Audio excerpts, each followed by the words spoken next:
જેના ઘરમાં હમણાં સુધી કદાચ ના થઈ હોય પૂજા, તો આજથી આપણે એક પ્રણ લઈએ કે આપણા ઘરમાં પંચોપચાર પૂજા તો આપણે પરમ ગુરુની અવશ્ય કરવી જોઈએ.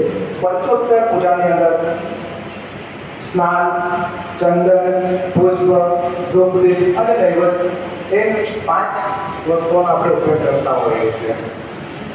પરમ પૂજ્ય જગતગુરુ શ્રી અવિચલ દેવાચાર્ય મહારાજની પ્રેરણાથી દેશ વિદેશમાં અસંખ્ય નૈમિક ભક્તો સુદવીજ, ગુરુવાર, પૂર્ણિમા તેમજ પરિવારના નાના મોટા શુભ પ્રસંગે પરમ ગુરુની ષોડશોપચાર પૂજન કરતા હોય છે.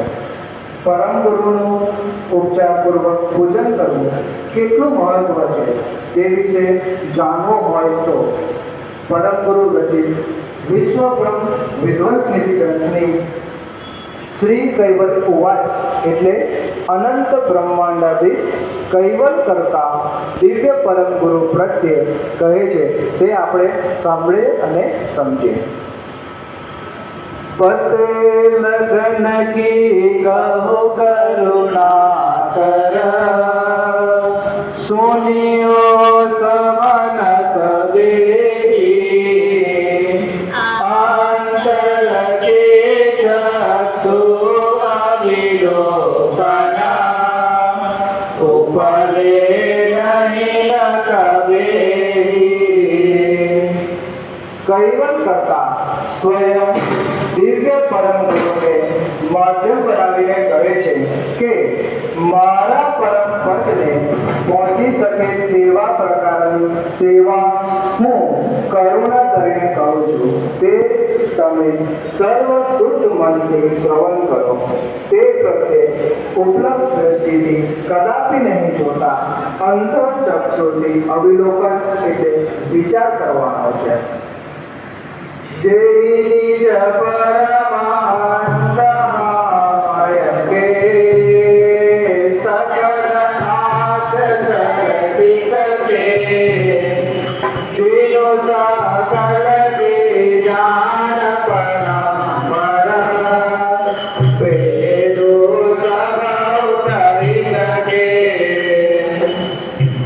જે પરમ ગુરુ મારા પરમ વિશેષ અંશ છે તેમને મેં સૃષ્ટિની આદિમાં સર્વના પહેલા સર્જેલા છે. તેમને પરંપરાથી સર્વ પ્રકારની જાણ હોવાથી તેઓ મૃત્યુલોક, દેવલોક અને મારા કૈવલ પદના જાણતા છે. પુની તેઓ નગી કાપિતા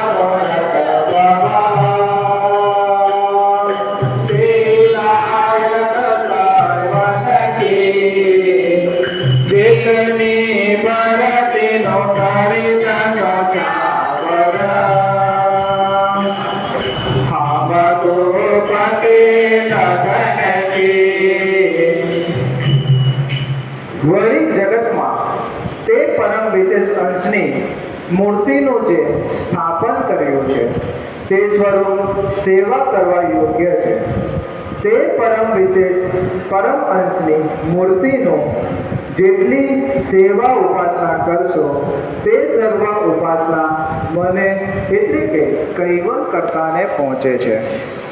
તેમજ સકર્તા અદ્વૈત લક્ષ બોધ પંચીકરણ ગ્રંથમાં પરમ ગુરુ સાથેનો અખંડ યોગ 13મા પ્રકરણમાં દિવ્ય પરમ ગુરુ શ્રીમદ કરુણા સાગરે ઉપચાર પૂર્વક પૂજન શા માટે કરવું તેની ચર્ચા કરી છે. તે વિગતવાર આપણે સાંભળીએ.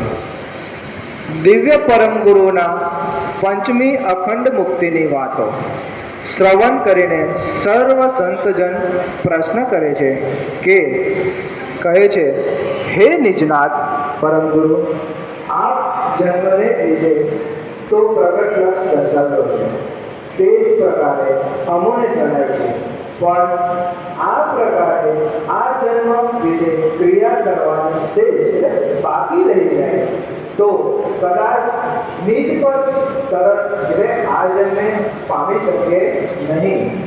ત્યારે બીજો જન્મ વિશે આ લક્ષ્યનો સ્મરણ રહે અને તમારું યજન એટલે ઉપાસના અને કૈવલ કરતાનું લક્ષ ભજન અમારાથી કયા પ્રકારે થાય?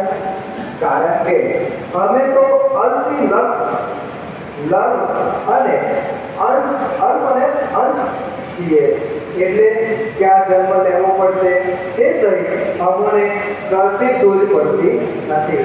માટે અનંત કલ્પ સુધી તમારો વિયોગ નહીં થાય અને મોક્ષનું સર્વ કાર્ય કરવા હેતુ અનન્ય ભાવ તમારા શરણાગતિને વિશે રહે એવા ઉપાય કૃપા કરીને કહો.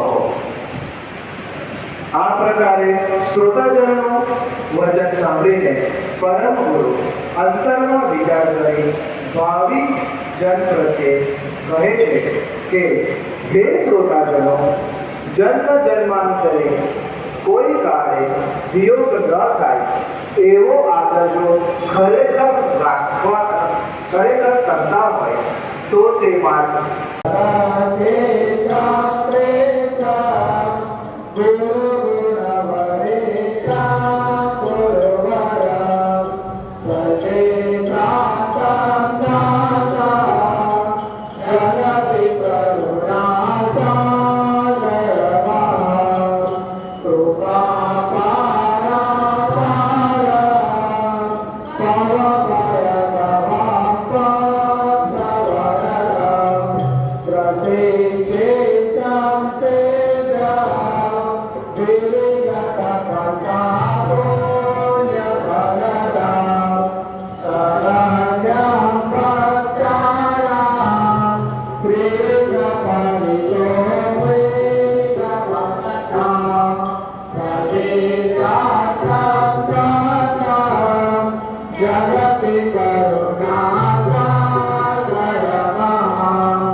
આપણે જે શ્લોક બોલ્યા બરાબર, ત્યારબાદ સરળ ગુરુને શાંત કરતા આપણે શું બોલ્યા છે એનો અર્થ છે એ આપણે સમજીએ. શ્રી રૂપ સમૃદ્ધિથી યુગ છતાં સદા નિષ્પાપ અને મનથી મુક્ત દિવ્ય નિજાનંદમાં મસ્ત સંપૂર્ણ મનમુક્તિ વગેરે દોષ રહી ભવસાગરમાં ડૂબતા લોકો માટે નિર્મળ મજબૂત નિયમવાળા શાંત સ્વરૂપ કરુણા સાગરને રજૂ થયું. નિરાધારના આધાર ભવસાગર પાર કરનાર, અમૃત ધારાનું પાન કરાવનાર, સર્વ હૃદયમાં શોભતા સદાચાર્યો જગતમાં વરિષ્ઠ શ્રેષ્ઠ મહાન ગુરુઓની યુક્ત પરમ ગુરુ યમ નિયમ વાળા શાંત સ્વરૂપ પરમ ગુરુ કરુણા સાગરને વધુ છો. દયાના સાગર, સંસારના ભયોને બાળનાર, ભક્તોને વરદાન આપનાર, સત્શિષ્યોની સેવા લાયક વિવિધ તપના પુણ્ય ફળને આપનાર, 3 પ્રકારના પાપોથી ભક્તજનોના સરળ રૂપ એવા યમ નિયમ વાળા શાંત સ્વરૂપ કરુણા સાગરને ભજું છું. મારા જેવું કોઈ નથી, તમારા જેવું કોઈ ઉદ્ધારક નથી. સ્વાભાવિક રોગી માટે સંસારમાં તમારા જેવા કોઈ રોગ કરતા નથી. હું કૃપણ અને વિકલ્પ પાપ મહાન ઉદાર છું. આ બધું વિચારીને હે મહાન પરમ ગુરુ, મને તમારું શરણ આપો. કલયુગમાં કલ્યાણ કરનાર પુણ્યકારક આ ગુરુ સ્ત્રોત આચાર્ય આપણા પરમ પૂજ્ય જગતગુરુ અવિચલ શિવાચાર્ય મહારાજ છીએ. સદા કૈવલ મુક્તિ માટે હરિરચના કરી છે, જેમાં શુદ્ધ ભાવથી આપણે આ પરમ ગુરુનો અભિષેક કરે છે. ત્યારબાદ પરમ ગુરુને સ્વર્ગ આપણી પાસે જે દુકાન છે, જે દુકાનથી આપણે એકદમ આપણા ભગવાનના હાથથી એમને મૂકીને એમને બીજું જે આપણી પાસે નાગરિકો પાઠ છે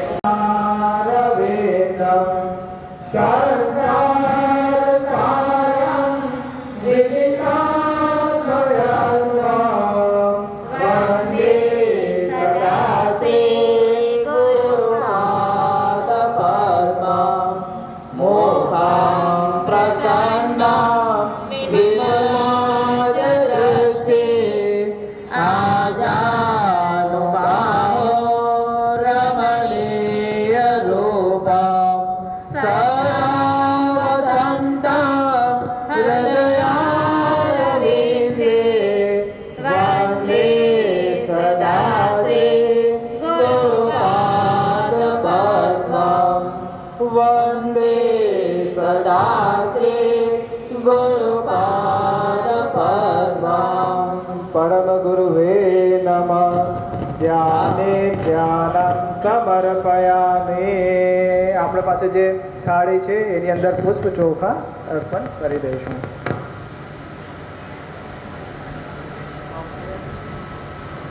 ત્યારબાદ આપણે આહવાન કરીશું. આહવાન એટલે આપણે પરમ ગુરુનું પૂજન કરીએ છીએ તો આપણે પરમ ગુરુને આહવાન કરીને બોલાવતો પડશે. તો આપણે પરમ ગુરુને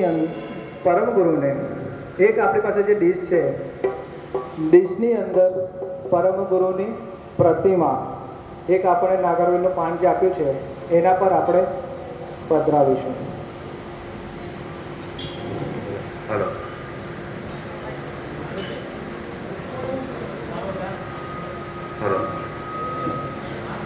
આગચ્છ પરમ ગુરુદેવા તેજો રાસે જગતપતે ક્રિયામણાં મયા પૂજા ગ્રહણ ગુરુમેવ ચ. પરમ ગુરુને આપણે આહવાન કરીને આપણે બોલાયા છે, બરાબર છે. તો આપણે જોડે જોડે ગાઈશું. કરું અંતરથી પોકાર પરમ ગુરુ પધારો રે. કરું અંતરથી પોકાર પરમ ગુરુ પધારો રે. કરું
એમને ષોડશોપચાર પૂજન કરે અને કરાવી શકે તેવા પુરસ્કાર પરમ પૂજ્ય ગુરુજી દ્વારા કરવામાં આવ્યા. અનેક પ્રકારની ષોડશોપચાર વિધિને સાક્ષી આ બુક તૈયાર કરી છે. બધા જ આ વિધિ પ્રમાણે પૂજન કરે અને કરાવે તેનો આગ્રહ પરમ પૂજ્ય જગતગુરુ અવિચળ દેવા મહારાજ દેવાચાર્ય મહારાજનો છે. ઓમ પરમ ગુરુએ નમઃ. હવે આપણે પરમ ગુરુ તો જાણે ગુરુનો મહિમા આપણે જે આ નિયમ છે એનું છે ગુરુ પરમ. તો આપણે આ સૃષ્ટિમાં જે આવ્યા છે, આપણે આજે સૃષ્ટિમાં આવ્યા છે તો આપણા માટે ગુરુ કરવા કેટલા યોગ્ય છે, ગુરુનો મહિમા શું છે એ વાત જાણવી ખૂબ જ જરૂરી છે. તો આપણે જે ગુરુ મહિમાનો આપણે નાટકકાર ઉપાસનામાં ગુરુ મહિમા કહે છે એવા જ આપણને ગુરુના પ્રકાર પણ કીધા છે કે ગુરુ ગુરુ જ્ઞાતા સૌ કહે છે. ગુરુ ગુરુ તો જે તે બધા કહે છે કે આ ગુરુ આ ગુરુ, પણ ગુરુના પ્રકાર કેટલા? તો 4 પ્રકારે ગુરુ રહે છે. જેમાં છે મોક્ષ ગુરુ, સાઈ ગુરુ, સદગુરુ અને આપણા ધર્મ ગુરુ. હવે 4 પ્રકારના ગુરુ આપણને કીધા, પણ 4 પ્રકારના ગુરુ શું આપણને બતાવે છે, આપણને શું જ્ઞાન આપે છે, અને આપણા પરમ ગુરુ આ બધા ગુરુઓથી કેમ સર્વશ્રેષ્ઠ છે એ પણ આપણને જાણ હોવી જોઈએ. તો સાઈ ગુરુ આપણને શું બતાવે છે? પ્રોક્ષ ગુરુ છે. તો પ્રોક્ષ ગુરુ આપણને પદાર્થમાં જે બી આપણે કર્મકાંડ કહીએ છીએ જે આપણને પદાર્થમાં જ કહે કે ભાઈ તમે આ જગ્યાએ જાઓ, આ વસ્તુ કરો તો તમારું કાર્ય થશે. આપણને પ્રોક્ષ ગુરુ આ જ વસ્તુ આપણને બતાવે. સાઈ ગુરુ શું કરે? એવી કામો આપણને બતાવે કે ભાઈ તમે આ જગ્યાએ આ મંદિરે જાઓ, અહીંયા દર્શન કરો, તમે આ જગ્યાએ જાઓ, મંદિર પૂજા કરો. સાઈ ગુરુ આપણને એ બતાવે. સદગુરુ આપણને શું કરાવે કે આપણા અંદર રહેલો આત્મા એનો આપણને જાણ કરાવે. તમે જે જગ્યાએ તમે બહાર ભગવાનને જુઓ છો પણ તમારા અંદર રહેલા ભગવાનને તમે જાણો.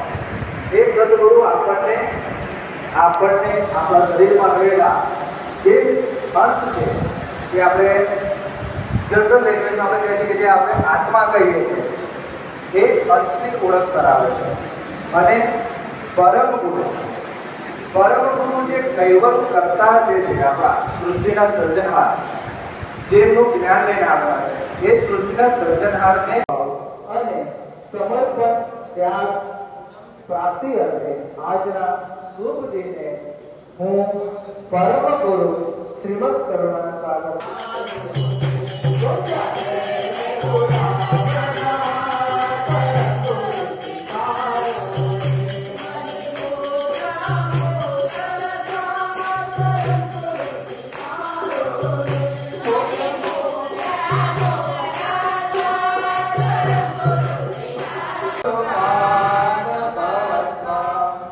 વંદે સદા શ્રી ગુરુ